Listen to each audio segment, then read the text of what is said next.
જિલ્લાના પત્રકાર એકતા પરિષદ દ્વારા હારીજના જલિયાણા પરિવારનું સન્માન કર્યું. પાટણ જિલ્લાના એકતા પરિષદ દ્વારા તાજેતરમાં અંબાજી ભાદરવી પૂનમના મહામેળામાં પદયાત્રા કરી જતા પદયાત્રીઓ માટે સેવા કેમ્પનું આયોજન કર્યું હતું, જેમાં હારીજના સહયોગી દાતાશ્રી જલિયાણા પરિવારનું સન્માન કર્યું હતું.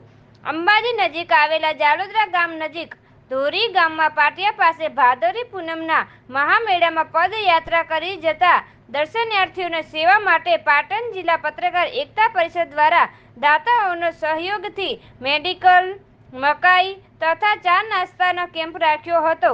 ત્યારે ગુજરાત રાજ્ય પત્રકાર એકતા પરિષદના પ્રદેશ અધ્યક્ષ શ્રી લાભુભાઈ કાતરોડિયા ના દાતાશ્રી ઉપાધ્યક્ષ શ્રી કમલેશભાઈ પટેલના માર્ગદર્શન હેઠળ અને પાટણ જિલ્લા પત્રકાર એકતા પરિષદના પ્રમુખ શ્રી પ્રકાશભાઈ નાડોદાની સૂચનાથી દાતાશ્રીનું સન્માન કર્યું હતું, જેમાં મુખ્ય દાતા તરીકે હારીજના પ્રખ્યાત સેવાભાવી જલિયાણા પરિવારના ઠક્કર ફરસુભાઈ, ડાયાભાઈ, મિતેશભાઈ ઠક્કર, નિલેશભાઈ ઠક્કર, શૈલેષભાઈ ઠક્કર, યુવરાજ ઠક્કર, બ્રિજેશભાઈ ઠક્કર સહિત જલિયાણા પરિવારનું શિલ્ડ આપી શાલ ઓઢાડી વિવિધ મોમેન્ટ આપી સન્માન કર્યું હતું. આ પ્રસંગે હારીજ તાલુકા પ્રમુખ રવિભાઈ દરજી, zone પ્રભારીયા Rajubhai Patel, Pradesh IT સેલના નિખિલ જોશી, જયેશ ગજ્જર સહિત ના હોદ્દેદારો ઉપસ્થિત રહ્યા હતા.